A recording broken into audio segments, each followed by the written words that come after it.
Hello and welcome to the Circuit Breakers interview series. I'm your host, Steve Semler, and today I'm joined by Rafael Mojden, who is the founder and chief strategist of Erdös Associates, Minnesota company that's helping startups and established businesses reach their next goal by using a distributed network of experienced consultants, which I'm kind of eager to dig into. So Rafael, thank you so much for joining us. Would you like to kick us off with kind of a brief background on who you are and your company, please? Thanks, Steve. Yeah, just to do some brief background, I try to start with the fact that I'm a dad. Um, that really frames most of what I do, honestly. If you're a parent, you understand that once that life moment happens, your timeline shifts by about 100 years because the tomorrow is not as important when they're little. It is, right? There's a couple moments in everybody's life where it's like, oh man, one for your heterosexual cisgender males, right, is when you're standing there up front and everyone's looking at you and you're looking at her and they're looking at her and you realize, okay, life's about to change here, we're about to say I do, paradigm shift. And then another one is when they hand you this tiny, carbon-based AI and you're like, I need to keep this alive, and everything needs to be focused around that, right? To borrow some of yours, it becomes a focal point. And what I've done over the past plus or minus 5 years here has been to take my network of kindness, right? People joke that when they ask my kid what her dad does for work, she's going to say, my dad be's kind for work, I think. Um, so a lot of it is finding needs. And finding needs, first of all, starts with genuinely meeting people, asking them who they are, not what they do for a living, but what do you do on the weekends? What is something that you're working towards, right? What is a goal that your family shares? And then you come around to how do you pay your bills, right? Because nobody pays their rent and smiles.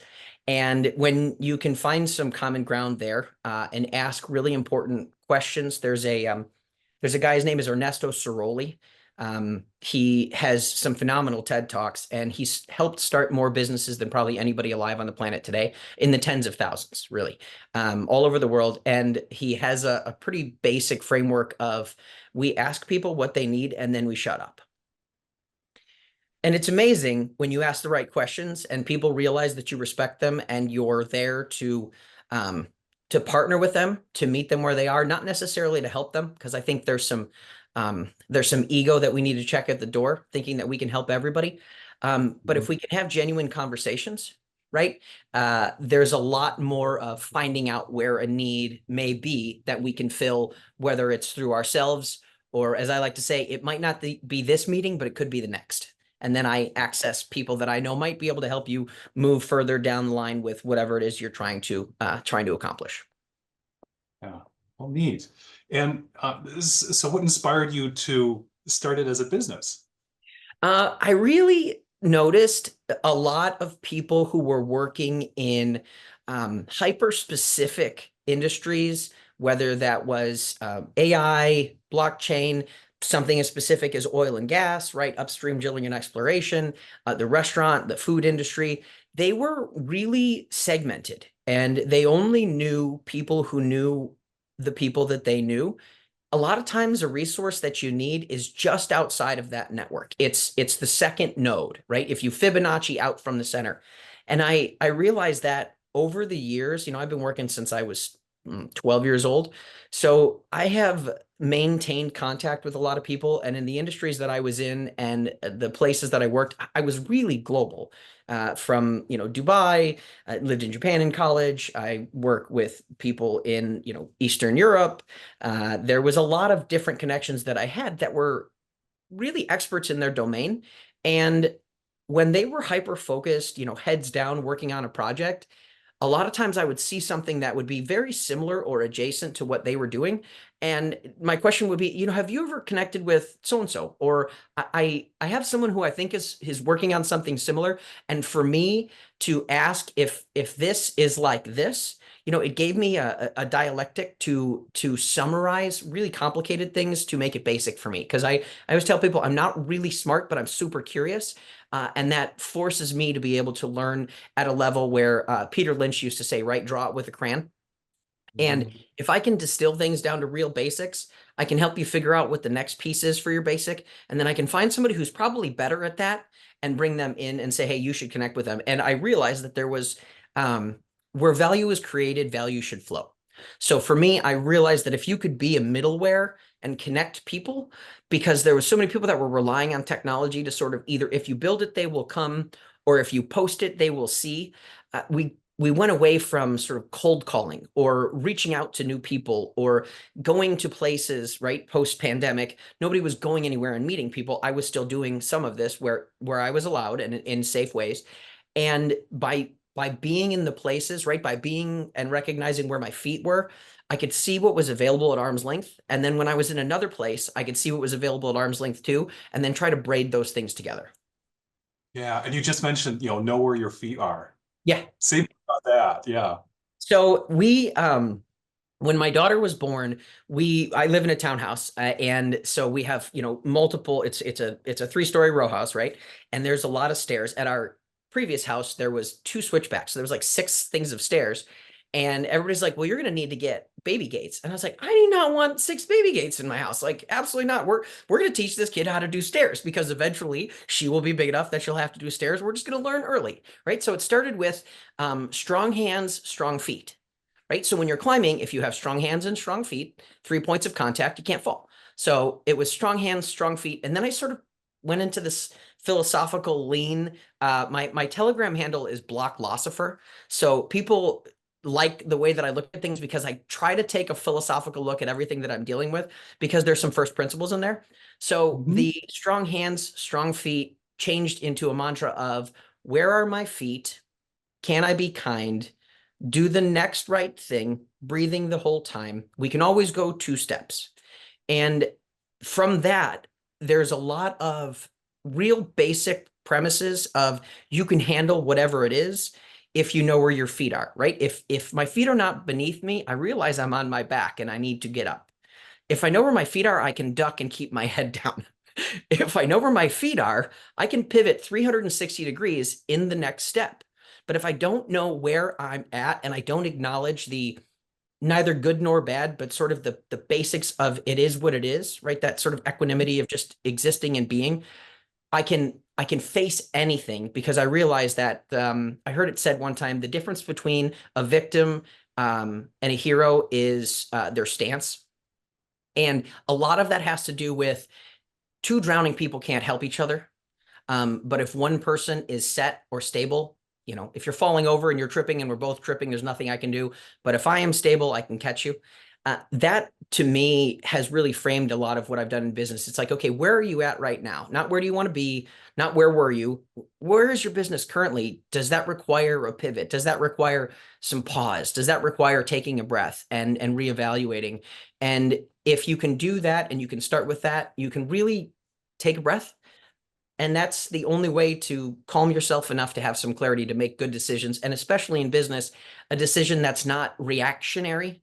Mhm. It has a bit of a plan in it. Because at any point in time when you're moving, there's momentum. The goal is always to have that momentum moving in the right direction. You may not know what that direction is, but you need to have a general idea of if it's forward or backwards. A lot of that comes from real basic first principle understanding of what is going on in the current environment. Yeah. Yeah. And that ties in so closely with the like martial arts Yep. from both a physical and a mental and spiritual standpoint, like with Aikido and stuff. And with that positive intelligence, mental fitness piece, be breathing, concentrate on the things on the positive side and recognize that you've got some saboteurs that you have to let go of. And breathing, concentrating on the breathing, knowing where your feet are is essentially as well. It's a good way Yep. to get to do that. It's Well, just a, cool. a way to center. Yeah. Yeah. Um, how do you find the folks that you have in the network that you can use to be referring, to be kind and refer people? And how do you find the people to refer to? A lot of it comes from the kindness at the end of the day. I'm not even joking. My mom has a joke about my dad. She says, "Hi, I'm Dan Mojden. Do you want to be my new best friend?" And I really grew up watching my parents really talk to anybody. I remember I grew up in and around the church. I always say that my parents were Christians, but they never had to say that. You could tell that by the way that they lived. And I Yeah. think that that was really important for me to glean by watching what the behavior is of being willing to talk to anyone, no matter what they're wearing, what they look like. I always say what they wear on their head when they pray, who they choose to love, any of those things. Nothing matters. All people, one of the things, and I'll reference this a lot, there's a lot of small, pithy things. There's a lady that I work with. She says, "You speak in tweets." She goes, "You always say things that are like 2 sentences long, and I like write it down as quick as possible." But we say everyone means everyone. Full stop. If I was helpful to someone in the past, or I was even just nice, I speak just enough of a number of languages. I'm proficient in a couple. I take business appointments in other languages too, but I speak just enough to be able to like introduce myself, ask someone where they're from, ask them what their name is, and then explain that I only speak a little bit. And people tend to smile because there's some obscure languages in there that they're like, whoa, I had introduced myself to someone the other day in Farsi, and they were like, "This is wild." Like, you speak, because I always joke, my friend goes, whatever country we're in, it always looks like your grandparents could be from here. Doesn't matter where we are. So it's like, he might be part, I'm really central casting, nondescript tan guy, dark hair tan guy. And so by being there and being present and just having a good conversation, you don't have to be super memorable, but people remember when you're genuine. When you ask, "Hey, what brings you here? Are you enjoying yourself? What does your business do? Do you have family?" That kind of thing. And I find that when people do that and they remember that I know other people that do other things, people reach out to me for the wildest things. They're like, "Hey, a lot of people, and I'm looking for something really specific. I don't know if you know anybody, but you might." I think the possibility that I enter people's brains when they're thinking that they need something really obscure is just a real nice testament to the fact that people remember me. And a lot of it is just because I have made it a point to introduce myself. And when I meet them, to try to remember them and remember who they are, not their role, not necessarily their business, but who they are as a person. Yeah. When does that get tough, if ever? You know, Almost for me, that is what recharges my batteries. Wittgenstein has a quote. It says, "My world ends where my language ends." Right? Mm. Because it's very hard to communicate with people over a language barrier. I took a couple of years of sign language in college, and I realized how important it was because that, sort of Bader-Meinhof syndrome, like as soon as you see something, you start to see it everywhere. When I started taking sign language, I started realizing how many people were speaking it around me. I was like, this is wonderful. And I was able to help people, at the Target or, at the DMV or the grocery store. I remember within a couple of weeks of class. And I struggle with the digital disconnect. Mm. I feel like in the same way as our body responds when we have like saccharin or NutraSweet or any of those fake sugars, our body goes, "Ooh, sugar, good, we're going to get energy." And then when we don't, our body's like, "Well, we need more, obviously," because it can't understand why, the taste of the sweet didn't give us the energy of the sweet.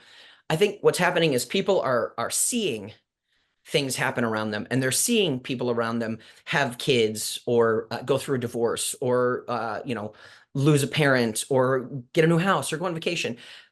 But what they're doing is we're observing all of those experiences rather than somebody reaching out and telling me, "Hey, I had a kid."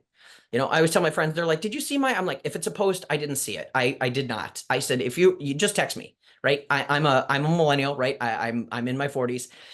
Text me if you want to communicate with me because I'm not going to happen to see what it is that you posted screamed into the void." But Yeah. by maintaining those personal connections and reaching out and saying, "Hey, how you doing? I thought of you the other day." I think that that helps people realize that there's still some personal connection that we need to maintain with each other. And I try to do that because it allows me to keep my finger on the pulse of different industries that I'm not involved in. Yeah. Yeah. So how does it happen that you then get somebody connected with another person who needs the help or the expertise? It's What do you just do like then? It's just like this. It's what is the initial need, right? Are you reaching out because you need something? And a lot of times people do reach out when there's a genuine, like there's a spot or a thing that they need to fill that they know that they can't do themselves or directly within the people that they know, right? I know what I need going forward. We say aim for optimal given the current circumstances, right? Because if it's raining, I would like to have a raincoat or an umbrella, which would make it not that bad. But if not, then I just understand that it's rain and I won't die. If I can figure out, hey, I'm in a position in my business or a project or with a startup, right? The startups are the most important because I've done so much due diligence. I was part of a fund. I've had some chief impact officer roles. I've worked with the United Nations and the International Sustainable Smart Cities Commission, IEEE. There's a lot of large people trying to solve large problems. And for me, we can't solve an 8 million people problem. But what I can do, and sort of the ethos of Erdös is he worked one to one to one to one to one to one to one to one to one with multiple mathematicians because he realized his expertise and their expertise fills a role. His expertise and their expertise fills a role. His expertise and their expertise fills a role. And we can do that because you and I, if we needed to put together 100 people, I guarantee you with a text message, we could put together an event that brings together 100 people that solves a certain problem. If we do that where our feet are, right, person to person, we can go block to block. We can go neighborhood to neighborhood. We can go city to city. We can go state to state. We can go country to country. But if we try to do it from like a Davos to Lagos, it's not going to be possible just because you lose so much quality of the signal in the distribution from A to B. It has to be A to B at a short distance. And for me, it's okay, hey, let's hop on a call. A lot of times it's not even a Zoom. It's, hey, do you have headphones and a phone? Because we're all doing multiple things. Let's hop on a phone call. Let's do Bluetooth. If I'm doing dishes in the background, let me know. Or if I'm at the park with my kids, sorry. But tell me what you need. Explain to me your problem. And I'm not going to provide a solution, but what I am going to do is I'm going to help you walk through in your mind where you think you are so that then I could say, okay, what do you think you need? Now I have a good idea of what it is that you're asking me to go out there and bring back to you. And then I turn around to my network and I say, hey guys, there's 3 of you that I thought of when I finished this call. Is anybody interested? Do you have time, energy, and availability? What is it going to cost on a basic level to help solve this problem or to give them at least an estimate of what it would cost? Because people nowadays, everybody has to exchange chits because we got to pay our bills. But there was so much Silicon Valley VC money that went around for a long time where people were just blowing money to build stuff and do stuff that it was very easy to find people to help because you could just throw money at the problem. Or crypto is another great example. I work in blockchain, AI exponential tech. They were passing around these synthetic derivatives, right? The coins. My buddy says, don't worry about me. I have billions of dollars of worthless tokens. And there was a lot of that. So they weren't solving problems necessarily. They were just trying to get people involved because the more people it looked like, the more you were doing. I think now that there's been sort of a bit of a bear market, now we're bouncing back. There's this AI hype where people are like, there's technology that I can use, but I don't understand. I think at the end of the day, people want to be able to ask real basic questions and get real basic answers, not some sort of flashy, here's what you can do, and then put a bunch of industry speak to it. I try to take out all of that industry speak and say, what is the problem? How do we fix it? If you don't know how to fix it, who is the type of person that would have the knowledge to help you figure out how to fix it? That's the kind of person I can help you find. Yeah, and you're asking the good questions too, to help explore that. With what are you doing? What's the need? What have you tried? Who might we get to help? And I've heard a kind of a what else? What else could we try in there? Always. Yeah. Always.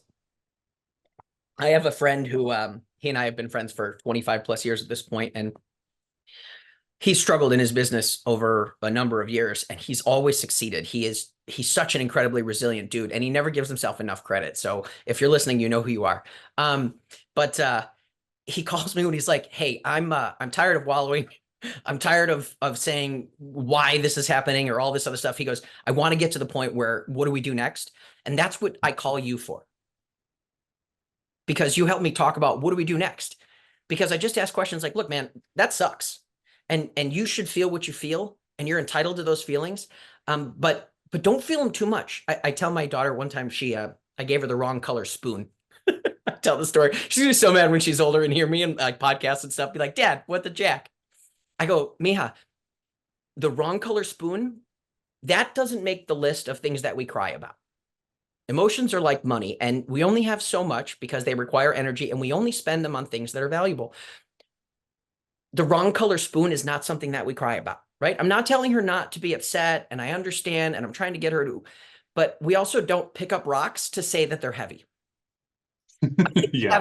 Right? I mean, there's a lot of people that I call it cash advance on future stress. They're worried about what is happening 90 days from now. And I'm like, if we sort of run the algorithm here, in the next 45 days, we'll have way more data that problem that you're talking about right now will be 80% smaller because we will have done some things. And so we'll have an idea of what the momentum is, which direction we need to lean. And I tell people, I'm like, look, if you're willing to take that cash advance on stress, take that cash advance on some joy, right? Figure out nothing in your life has beat you up until this point because you've not pulled the ripcord, because we all know people who have, right? There's a way to punch your own ticket. And, mental health is something that we don't talk about enough in this country. And in the startup space, this is something that people deal with. Burnout is massive. But if you have people that can say, hey, I can help you shoulder some of what you're going through. But for me, I don't want to say that I'm rude, but I'm pragmatic to the sense it's like, hey, man, every day that you write that story, you don't have to go back to the bad part of the story and reread that page over and over and over again. You can take today's day, write the story, and realize that tomorrow you can change it a little bit, right? Joseph Campbell, that hero's journey. We can change the trajectory of what we want to do. And that's by being present with what we have now and admitting what is wrong and what we would like to do going forward and how to change that. That's how we solve real problems, in my opinion. Yeah. And that sounds like some good advice for entrepreneurs just in general. What would you add to that? Give yourself credit. Running a business is hard. I have lost plenty of money in starting my own business and not being capitalized enough, or not having good enough contracts, or not slowing down, right? The thing that makes me so angry is the move fast and break things. That is never a good plan. I think we need to have a much better understanding of, for 99% of humanity, having a roof and enough food and enough clothing. I joke that we are so fancy in our house that we take a big bowl of clean water, we poop in it, we push a button, and we send it outside to be somebody else's problem. For 6 out of 10 people alive on the planet, that is a luxury. I'm not trying to say whatever you're going through is not hard, but sometimes you need to jar yourself into realizing that I can still pay my bills. I lost a business partner a week and a half ago. He's 30-something years old. Died just middle of the night. And to realize that waking up is something that not everybody gets to do is a good way to start the day. And if your gratitude just comes from, I can walk. I had a friend in college. He was deaf. He wore hearing aids. And one time I was just complaining to him, and he said, "What?" And I was complaining to him, and he said, "What?" And I was complaining to him. He said, "What?" He goes, "Oh, I guess you can still hear though, right?" And I was like, "Oh, that's a good point." And sometimes we have this self-esteem, right? Hyper individualism. Everybody has to be a solo fighter, right? The solo founder and all this other stuff. Realize that you have a network of people that you matter to and people that you can reach out to that you should just chat with. And it doesn't have to be about your business. Because if all you're focusing on is that and you're currently struggling, sometimes it's hard to get out of that mindset of this is all of what's wrong. There's this group called the Asset-Based Community Development. And Cormac Russell is one of the guys who wrote the book. And he has this wonderful comment. It's start from what is strong, not from what is wrong. And it's towards community development. And I think that I try to start there with like, hey, man, you're alive. You're starting a business. 80% of businesses don't make it past the first year. You've already succeeded where 8 out of 10 people would have failed. You've figured out everything to this point. You can figure it out. Like, hey, you're a woman in this space, you're already behind, right? There's some things that we have to admit, right? You're a person of color, right? I'm just brown enough that I can be in all the places. I have to code switch because I'm not Latin enough. And my great grandparents are from, Senegal, Gambia, Africa. They came here. There's a lot of hurt and trauma and everything else that we have to admit has happened in the past. But if we can sit there and say, okay, that has helped make me who I am, how do those experiences create a resilient person? And from my resilience, how do I decide what to do next? Excellent. Yeah. I've written and talked a bit about, we all have cognitive biases. We have cognitive filters. What if we changed intentionally and consciously chose our cognitive bias to be looking for the good, to be looking for the positive, and just see that first, pick that up, go with it, make yourself more resilient, take that on. Well, it's hard, like you say, to make ourselves more resilient. One of the things that's a lot of people don't understand is, why do we tend to always think the worst case scenario? And a lot of that is evolutionarily based. It's because of the fact that we think about what would kill us, because anything else, anything less than that didn't kill us. So it's not that bad.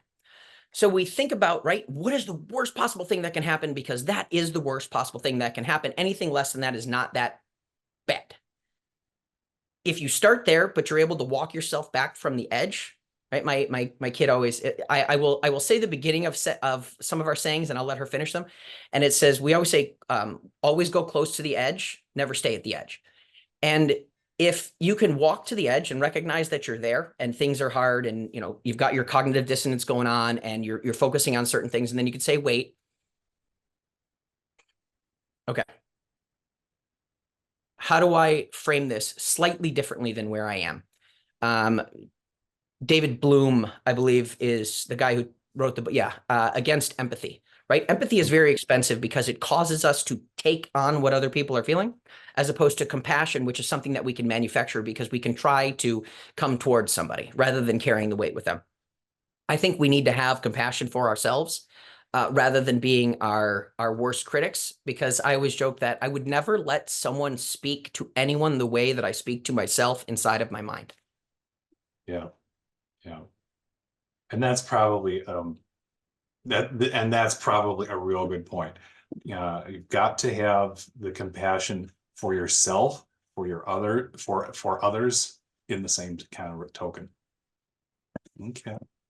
Well, Rafael, thank you. Appreciate it. I'm gonna wrap up and close there. And I love the advice and the nuggets and all of the different things and the connections, the way of approaching things, and the dad activity in there too. Yeah.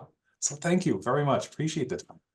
Yeah, I'm glad to be here, and I really appreciate what you're doing, working on connecting with others and finding out what is happening in their space, what is happening on the other side of the screen. We don't do enough of that, and sometimes it's people always question other people's motivation because most people think that everyone's trying to pull one over on them.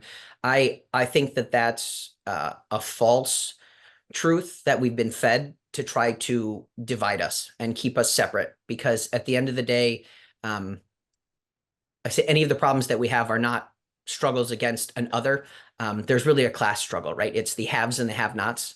And if you have not a jet, you are not a have. I think we need to just establish that. Do you want to have a safe neighborhood, and do you want to make enough money to pay your bills and have barbecues on the weekend and let your kids go to a safe school and be able to play kindly with the ones around us?